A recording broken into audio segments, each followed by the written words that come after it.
अरिहंतों को नमन हमारे, अशुभ कर्म अरि हनन करे। आज हम हर दिन प्रातः काल की बेला में अरिहंतों को नमन करते हैं। 24 तीर्थंकर जिनेंद्र भगवान क्यों करते हैं अरिहंत? जिन्होंने कर्म रूपी शत्रुओं का हंत कर दिया है, हनन कर दिया है, वही अरिहंत है। जो 4 घातिया कर्मों को नष्ट कर चुके हैं, अनंत ज्ञान, अनंत दर्शन, अनंत सुख, अनंत वीर में आत्मस्थ है। ज्ञानमणि, दर्शनमणि, मोहनी और अंतराय कर्म को जिन्होंने नष्ट कर दिया, ऐसे अरिहंत भगवान जो प्रातः काल की बेला में जिनेंद्र भगवान के दर्शन करता है, वह इंद्रियों को जीत लेता है, इंद्रियों पर विजय प्राप्त कर लेता है। उसकी इंद्रियां फिर कभी भटक नहीं सकती हैं, क्योंकि उसने सबसे पहले जिनेंद्र भगवान को देखा है। क्योंकि जिन्होंने इंद्रियों को जीता है वही जिनेंद्र हैं। और आप प्रातः काल की बेला में सबसे पहले अरिहंत भगवान को देख रहे हैं, जिनेंद्र भगवान को देख रहे हैं। हे प्रभु, जिस प्रकार से आपने इंद्रियों पर कंट्रोल किया है, मैं भी अपनी इंद्रियों पर कंट्रोल कर सकूं। इसलिए हाल हेलो छोड़िए, जय जिनेंद्र बोलिए।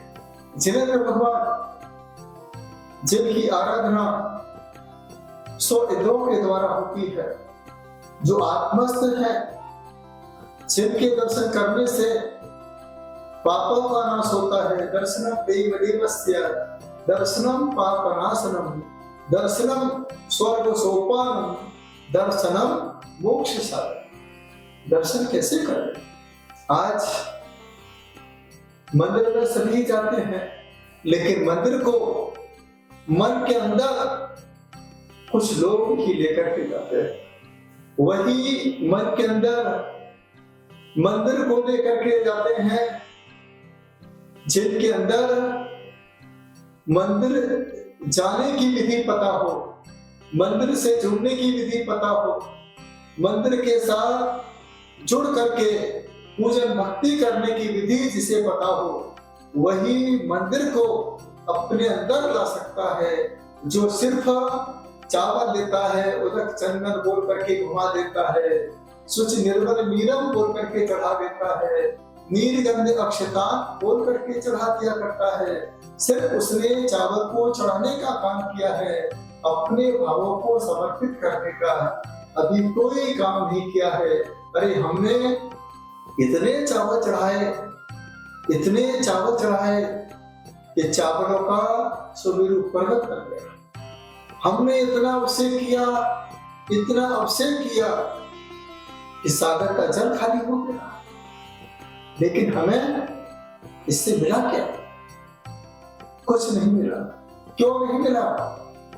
क्योंकि आपने अभी तक मंदिर में पुजारी बन के पूजा की है। जिस प्रकार से पुजारी भगवान का अभिषेक करता है, पूजन करता है, विधान कराता है, लेकिन वह पुजारी का पुजारी रह जाता है। एक भिखारी होता है जो सिर्फ मंदिर में जाकर के मांगने का काम करता है। हे भगवान, मैं परीक्षा में पास हो जाऊं, हे भगवान मेरी शादी हो जाए, हे भगवान मेरी दुकान चल जाए, हे भगवान मेरे बच्चों के बच्चे हो जाएं, हे भगवान मेरे बच्चों के बच्चों का परिवार बस जाए। सिर्फ हमने भिखारी बनकर के मांगा है। मैं आपसे कहना चाहता हूं, आप जब शिखर जी जाते हो तो वहां पर भिखारी भी मिलते हैं, पुजारी भी मिलते हैं और अधिकारी भी मिलते हैं।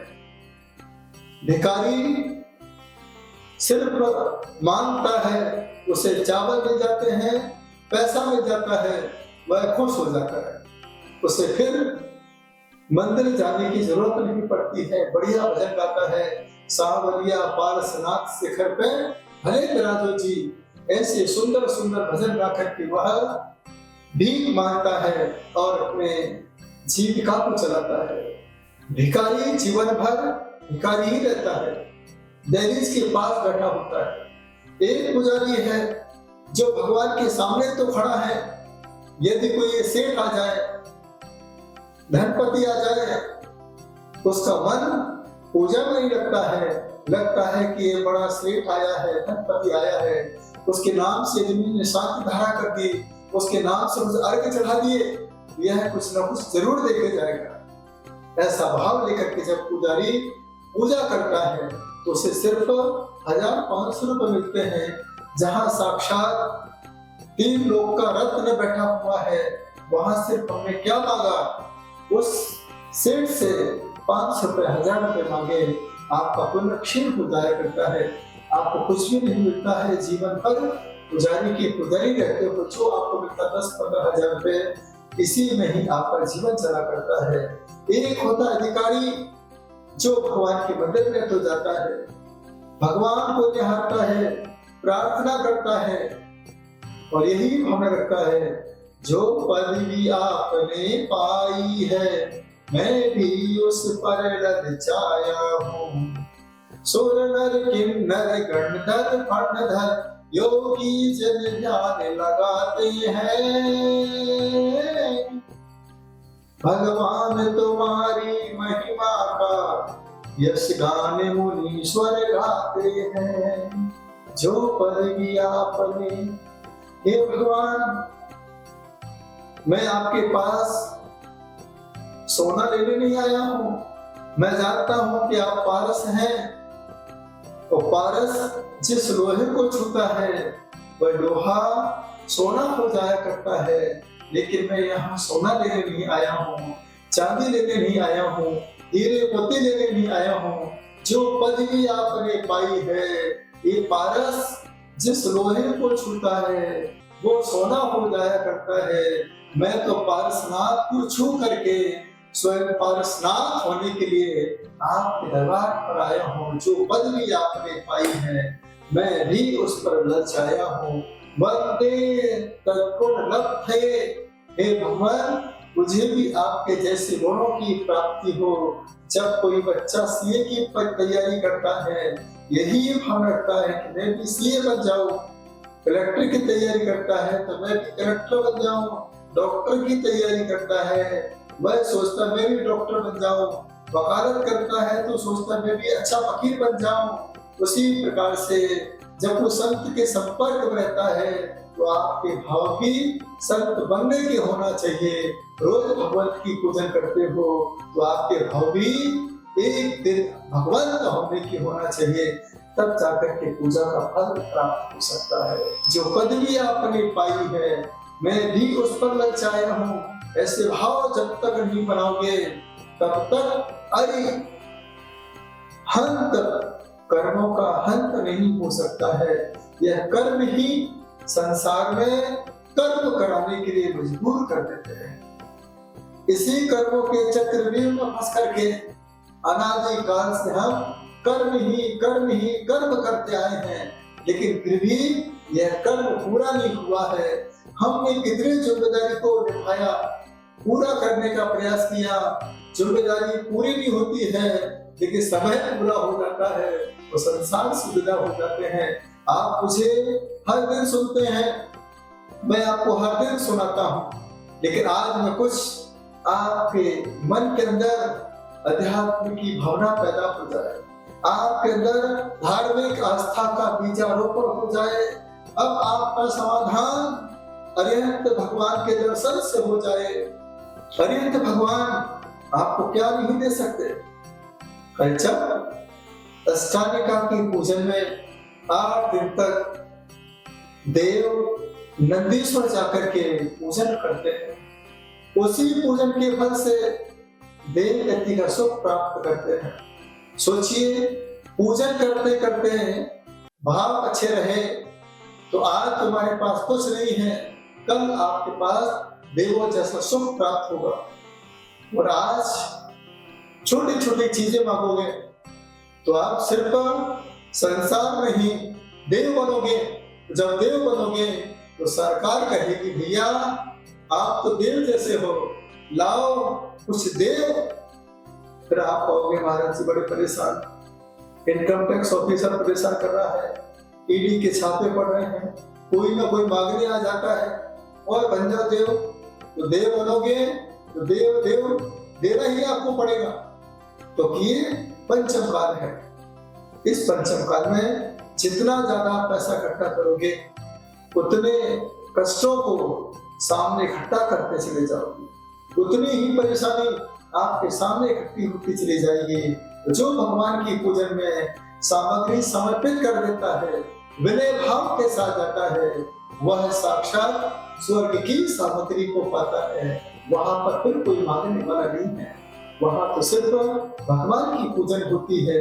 आत्मीयता समर्पण के साथ हम भगवान की भक्ति में समर्पित हुआ करते हैं। हमारे विमानों में भी अकृत्रिम चर्चा हुआ करते हैं। भगवान फिर आपको नहीं छोड़ सकते। एक ही भावना भाई है, जिन्हें भक्ति जिन्हें भक्ति जिन्हें भक्ति दिने दिने सदा वस्तु सदा वस्तु सदा वस्तु।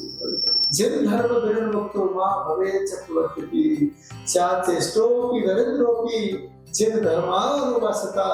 मैं बच्चों से कहना चाहता हूँ, जो बच्चे उठते ही पैसा पैसा पैसा पैसा करते हैं, लेकिन पैसा कहता है प्यासा प्यासा प्यासा प्यासा, मैं तो प्यासा हूँ, तुम्हारी प्यास कभी पूरी नहीं कर सकता हूँ क्योंकि मैं खुद प्यासा हूँ। पैसा करने से कोई फल नहीं मिलेगा। उठते ही साथ पैसा, गाड़ी स्टार्ट करते ही पैसा, ऑफिस में बैठे तो पैसा, कोई ग्राहक आया तो पैसा, रात को सोने के पहले पैसा, सपनों में पैसा। उस पैसे को याद करते करते तुम्हें क्या मिला? कुछ भी नहीं मिला। याद रखना, जिस चीज को हम याद कर रहे हैं वो चीज क्या आपको याद करेगी? जब नहीं करी है तो ऐसे को याद करने से क्या फायदा? तो आज एक सूत्र आप अपने मन में बिठा करके, जो पदवी आपने पाई है मैं भी उस पर ललचाया हूं, ऐसी भावना जिस दिन तुम्हारे अंदर समाहित हो जाएगी उस दिन आपके जीवन का कल्याण हो सकता है। नमो अरिहंतारम। यही जाप करो, इसी जाप के साथ जुड़ते रहो। ये वो अरिहंत भगवान हैं जिनके अंदर एक गुण नहीं, दो गुण नहीं, पूरे 46 मूल गुण हुआ करते हैं। जैसे ही वह धरती पर आते हैं, धरती पर आते ही जन्म के 10 अक्षर हो जाया करते हैं। जैसे ही उनके अंदर केवल ज्ञान प्राप्त होता है तो केवल ज्ञान के 10 अक्षर पैदा हो जाया करते हैं। तो देव देख करके आनंदित होते हैं, प्रसन्नचित होते हैं। तो 14 देवग्रह अक्षर पैदा हो जाया करते हैं, अष्ट प्रत्याहार से सुसज्जित हो जाते हैं, अनंत चतुष्टय के धनी। इस प्रकार से अरिहंत भगवान 46 मूल गुण के धारी हुआ करते हैं। इनके मूल तत्व को पहचान लोगे, मूल गुणों से जुड़ जाओगे, यह मूल गुण आपके साथ जुड़ जाएंगे। यही मूल गुण आपके लिए मूल धन का काम करेगा। फिर आपका मरण संसार के साथ नहीं, अरिहंत की भक्ति करते करते आपका मरण समाधि के साथ हो सकता है। हर समय अरिहंत की भगवान की भक्ति करें। अरिहंत देव स्वामी शरण देवी आए, यह भावना बना के रखोगे, नियम से आपके जीवन में आपकी आत्मा का कल्याण। अरिहंतों की भक्ति हर समय आप करें। जब भी मंदिर में जाएं खाली हाथ नहीं जाएं, अपने हाथों में अक्षत लेकर के जाएं। यही भावना लेकर जाएं कि भगवान जब मैं संसार में आया था, मुट्ठी बांध करके आया था, इस मुट्ठी में पहले पुण्य बना हुआ था, अब मैं इस मुट्ठी में पुंज बांध करके आया। तो भगवान के समक्ष यह पुंज पुण्य की वर्गणाओं से आपको जोड़ेगा। तो भगवान के सामने आपको 5 पुंज समर्पित करना है।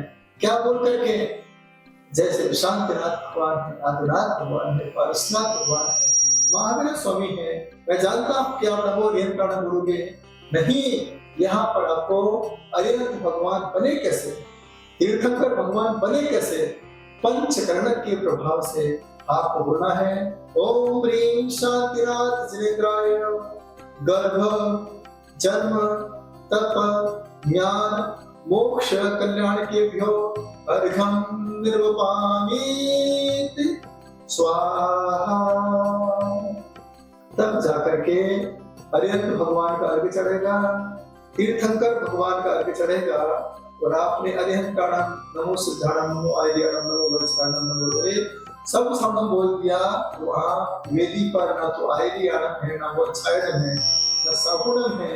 साधु के पास जाओगे बोले महाराज जी हमने तो आपके नाम का मंदिर में ही चढ़ा दिया, तो पंच करके आपको अर्घ चढ़ाना है।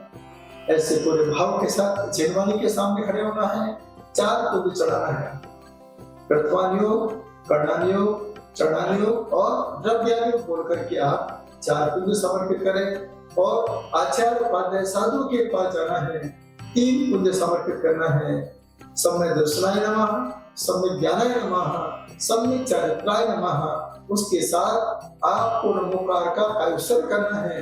यह कायुत्सर्ग उंगली चला करके नहीं करना, इसमें सबसे ज्यादा दोष लगता है, इसका कोई फल नहीं मिलता है। इसका नाम कायुत्सर्ग है। आप कायुत्सर्ग नहीं करते हो, आप काय उपसर्ग करते हो, क्या मिलेगा? तो कैसे होगा 9 बार? बस भगवान के जैसे बैठ करके पहली बार नमोकार मंत्र यहाँ पढ़िए, दूसरी बार नमोकार मंत्र यहाँ पढ़िए, तीसरी बार नमोकार मंत्र यहाँ पढ़िए, चौथी बार यहाँ पढ़िए, 5वीं बार मुंह में पढ़िए, 6वीं बार कान में पढ़िए, 7वीं बार गले पर पढ़िए, 8वीं बार हृदय में पढ़िए, 9 नंबर नाभि पर पढ़िए। यह नमोकार मंत्र का उत्सर्ग आपका है। आपने नमोकार मंत्र अपने आप को सुनाया है। ऐसे नमोकार पढ़ोगे तो हर समय हर पल नमोकार आपके साथ चलेगा और उंगली चला करके भगवान के सामने पढ़ोगे।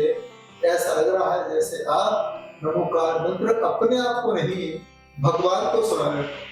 तो कैसे तो मेरा आपसे ही कहना, मंदिर में जाओ, पुण्य लेके जाओ और खूब पुण्य बढ़ाओ, परिक्रमा लगाओ, पहले नमोस्तु करो, कायुत्सर्ग करो, जितना समय हो उतने समय तक नमोकार का ध्यान करो।